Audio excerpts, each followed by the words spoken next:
I believe that anybody can paint, no matter what your level, and this week I'm going to show you how to paint this really cute magnolia bud. Let's get into it. I provide you with a free outline that looks like this, and I'll tell you later on how you can obtain it. We're going to use a selection of colours today, and I'm showing you the initial colours that I'm going to mix up. One is called Captain's Grey and the other Asphpalt. You'll need to trace down your outline so that it looks like this, and I'm working wet in wet straight into it today with dropping in that gorgeous Captain's Grey. This is from Deep Light, as are all of the colours that I'm using today for this tutorial, and I'm varying these two colours, Captain's Grey and Asphpalt, dropping them in wet to the stalk. I believe that these two colours are absolutely perfect for mixing colours such as a bark or wood, because they are granulating and they separate out, and by working wet in wet, by applying the water onto the watercolour paper, as you can see me doing here, when these colours settle into the paper, they create this granulation that looks very similar to the dried bark of the magnolia plant that we see. It takes the hard work away from it, and it just makes it so much easier and natural looking. I love these two colours. Captain's Grey is one of my favourite paints because you've got that dual granulation and you see all those different colours when they dry. If you add a lot of water, it just makes it look really easy. Now we're working in layers, adding each layer at a time. I'm using a couple of brushes today, a number 2 snowdrop pointed round and a spotter brush. All the materials I'm using today will be in the description box underneath in case I'm going too fast for you. Now you can grab the outline for free over on Patreon. There's a free membership level. You don't have to pay us any money. You just join for free and you'll get the outlines delivered to your inbox, and we'd love you to join in with us here, which is why we provide you those free outlines, and I'll also give you the reference photo as well. I don't want to keep it in screen today because it does take up a little bit of space on my screen, so I'll give you that for free over on Patreon. But in case you're interested in leveling up your watercolour, let's just see what you get for the paid levels. If you enjoy my watercolour tutorials here on YouTube, then you're going to love what's waiting for you over on my Patreon. By joining, you'll unlock exclusive content that you won't find anywhere else, packed with tips, techniques and inspiration to help you become a more confident artist. I've created 3 membership tiers so that you can choose the one that fits you best, our Clematis being the most popular, offering all my monthly watercolour tutorials, no matter what level you're at. But if you're serious about improving your painting, our Rose tier is perfect for you, because this mentorship level gives you one-on-one video calls with me, where we can chat about your progress and troubleshoot any challenges to explore new ways to elevate your art. Finding content on Patreon is super easy now. The Collections tab keeps everything organised by theme or subject, and the handy search bar makes it easy to find exactly what you're looking for. So if you're ready to unlock your creative potential, build your skills and connect with a supportive community, join me on Patreon today. Okay, so we're straight back into the painting using these 2 beautiful colours, Rosso Magenta and Lavender now, for the actual petals of the magnolia bud. I'm adding lavender first after wetting down the paper with plain water. I'm just dropping in that lavender because I do feel it has a gentle hint of that lavender colour to begin with, and then Rosso Magenta is this beautiful, bright, vibrant pink colour that I'm dropping in again wet in wet using my spotter brush. You can see how I'm just applying this directly onto the paper and then just pulling it into that water so that it's got a lovely, soft, natural blur. The colour, the lavender that you see me using here is rather special because if you add a lot of water, there's a really beautiful pink undertone that shines through, but you must add a lot of water to it so you get that granulation. I'm just enhancing those colours with a little bit more magenta, and I'm using my number 2 pointed snowdrop round brush here to apply the Rosso Magenta straight onto the watercolour paper. If I'm going a little too fast for you, because I'm keeping up with myself as I'm doing this voiceover, don't worry, everything I'm using, including the paper, the brushes and the paints, and I do have a discount code for those, so check that out. It'll be in the description box underneath this video. You can, of course, use any colours, but I'm really loving these paints from Deep Light because they are rather special and they are handmade and I love them, so I'm using them today. Just carrying on the process, working with my number 2 brush, wet on dry, straight onto the watercolour paper. The paper that I'm using has quite a lot of texture. It's a rough surface, it's 100% cotton, and it's from Arches. I really love this paper. Mixing up a little bit more Rosso Magenta, this time with a little less water so that it's a stronger consistency and therefore a darker value. Just continuing the process by just applying a tiny bit of that magenta colour onto the paper there.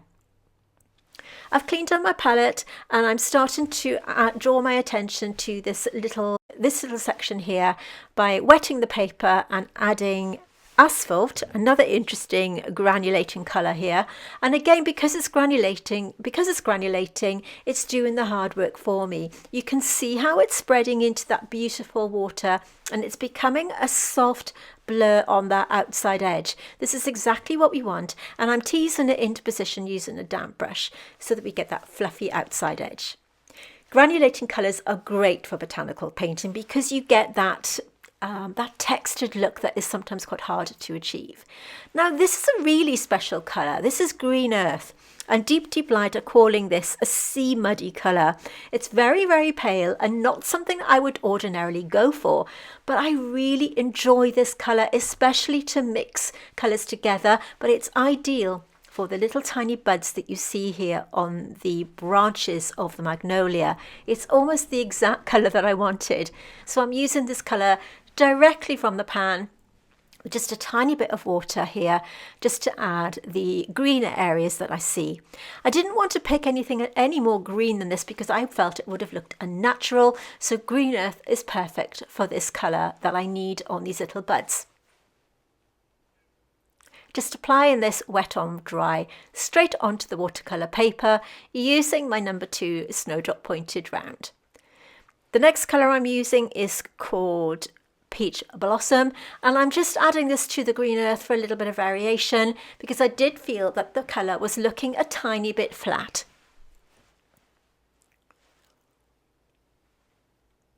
Again, I've cleaned on my palette. I'm using these 2 colours, Asphalt and Captain's Grey, going over this area again with water because this layer is now dry. We need to enhance the colour and pack a punch.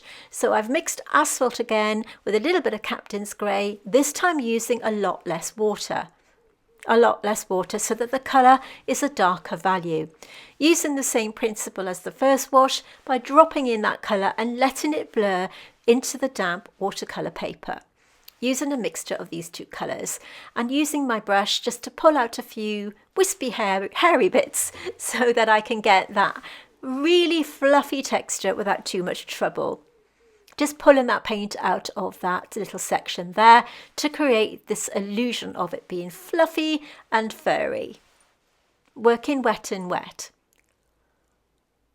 You can see already that it's taken shape and we've got that really good solid base layer in now that we can build on as we work through.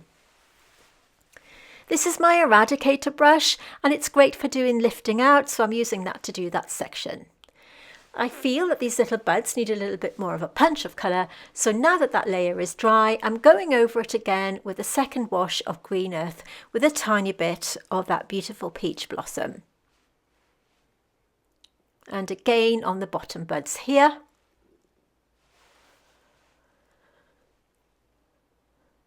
And using peach blossom just to enhance 1 or 2 of the areas.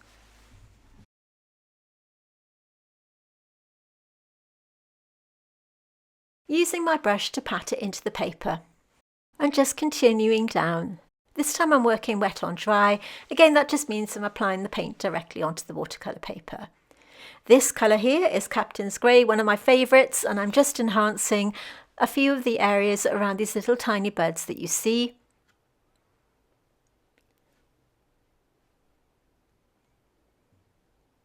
And just wiggling the brush to create some shapes. Working around the outside of each bud so that I can sharpen up those lines and make them pop off the page. I'm using plain water here and I'm going to drop in another colour, Caput Morten, again a super granulating colour which really does blend itself into the existing colours by adding a pop a stronger pigment and a little bit more texture, and that's going to dry in a slightly different colour. It might look a little bit too strong at the moment, but it dries out and it starts granulating and doing its magic. I'm using my blender brush just to blend that through. It's the Eradicator, of course. This colour here is called Wildberry, another really special colour. It's got a dual granulation, and you can see a bluey tone and a pinky tone when it dries down if you add a lot of water to it. Really, really special, and a great colour for enhancing the Rosso Magenta colour that I already have on this beautiful plant. This colour is called Mayan. It's a really transparent red colour. Just softens down some of the areas of the pink and makes it a little bit more realistic, along with this gorgeous Wildberry again, which I'm adding wet on wet over the existing now dry Rosso Magenta wash. And just dropping it in as I did with the Rosso Magenta colour at the start. And I'll just continue the process until the painting is complete. I'm going to stop talking and let you watch the rest of this, listening to some soothing music, and you can watch me paint this until it's finished. I really hope that you're enjoying this painting, and if you are, could I ask you to give it a thumbs up? Remember, and you may want to consider subscribing to my channel and hitting the little bell notification so that you'll be notified each week when I upload new content. Remember to grab your free outline over on Patreon, and like I said, you may want to consider joining our paid membership as a way of progressing your painting. Thank you for watching. My name's Ray Campbell, and I'll see you soon.